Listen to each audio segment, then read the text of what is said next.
Pemirsa, Anda kembali bersama kami di Metro This Week. 14 mahasiswa ditetapkan polisi menjadi tersangka terkait dengan unjuk rasa memperingati Hari Buruh Internasional atau May Day pada 1 Mei 2025 lalu. Salah satunya adalah Choi Yong-ki, mahasiswa filsafat Universitas Indonesia yang menjadi tim medis pada aksi unjuk rasa tersebut. Sebelum dijadikan tersangka, Choi Yong-ki mengaku mendapat tekanan dan penyiksaan. Pemirsa, informasi ini menjadi penutup jumpa kita di Metro This Week untuk malam hari ini. Mewakili teman-teman yang bertugas, saya Glorinata pamit undur diri. Terima kasih, selamat malam dan sampai jumpa.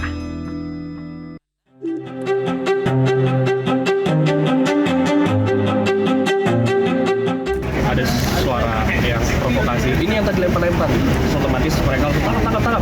Langsung ditangkap, ditarik, dibanting ke bawah, ditinting lehernya 2 orang, diinjak di bagian leher tuh diinjak, satu sepatnya di sini, terus satu lagi lutut. Habis itu ya dia udah dipukuli babi buta, nggak tahu siapa yang pukul, nggak tahu dari mana. Udah setelah dipukulin, terus ada Oji, dia datang, dia masuk, dia nutupin pasang badan untuk stopin pemukulan itu.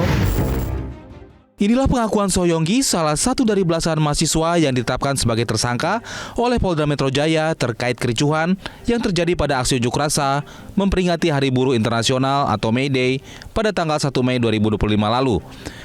Choi Yong-ki yang merupakan mahasiswa ilmu filsafat Universitas Indonesia mengaku sempat diperiksa polisi hingga dini hari pada tanggal 1 hingga 2 Mei 2025 lalu. Dalam pemeriksaan, Choi mengaku tidak sempat dimintai tanda tangan BAP yang menurutnya tidak sesuai dengan keterangan. Menurut Choi Yong-ki, dirinya ditangkap polisi saat ia dan timnya menolong mahasiswa pengunjuk rasa yang terluka. Saat itu, Choi didatangi aparat dan dituduh terlibat dalam kericuan hingga akhirnya ia diamankan. Polisi menjelaskan bahwa Choi dan beberapa mahasiswa lain diduga melanggar pasal 218 KUHP karena tidak mematuhi perintah untuk membubarkan diri. Penetapan Choi Yong-ki sebagai tersangka oleh pihak polisian disesalkan pihak Universitas Indonesia. Perwakilan dari Prodi Filsafat UI, Taufik Basari dan Ika Putri Widiantini menyesalkan sikap kepolisian yang tetap menaikkan status Choi Yong-ki sebagai tersangka. Meski mahasiswa ilmu filsafat UI tersebut sedang bertugas sebagai tim medis, lengkap dengan atribut identitasnya saat ditangkap. Penangkapan Choi Yong-ki menurut Taufik Basari dan Ika Putri juga menyalahi hak konstitusional setiap warga, terutama hak untuk bebas menyampaikan pendapat di muka umum yang dijamin dalam Undang-Undang Dasar 1945. Pemeriksaan ini setelah kemudian fakta-fakta dikumpulkan kembali ya melalui proses pemeriksaan itu dapat menjadi bahan pertimbangan ya agar kasus ini tidak perlu dilanjutkan.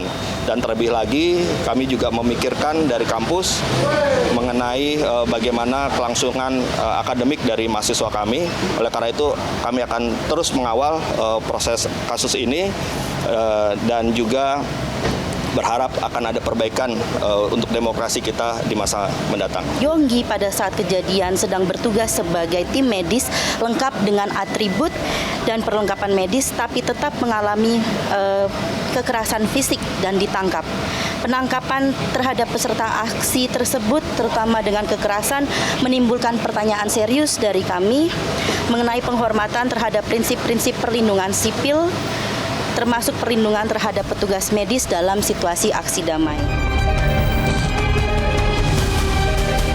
Kericuhan yang menjadi dasar penetapan tersangka atas Choi Yong-ki terjadi pada unjuk rasa memperingati Hari Buruh Internasional pada 1 Mei 2025 lalu di bawah flyover Gerbang Pemuda Senayan, Jakarta. Kericuhan itu terjadi sekitar pukul 17.15 waktu Indonesia bagian Barat saat masa aksi yang terdiri dari para buruh, mahasiswa dan masyarakat menolak mundur dan membubarkan diri. Masa pengunjuk rasa kemudian terlibat saling serang dengan polisi. Tembakan water cannon polisi misalnya dibalas pengunjuk rasa dengan lemparan petasan. Metro TV. Jelajahi cara baru mendapatkan informasi. Download Metro TV Extend sekarang.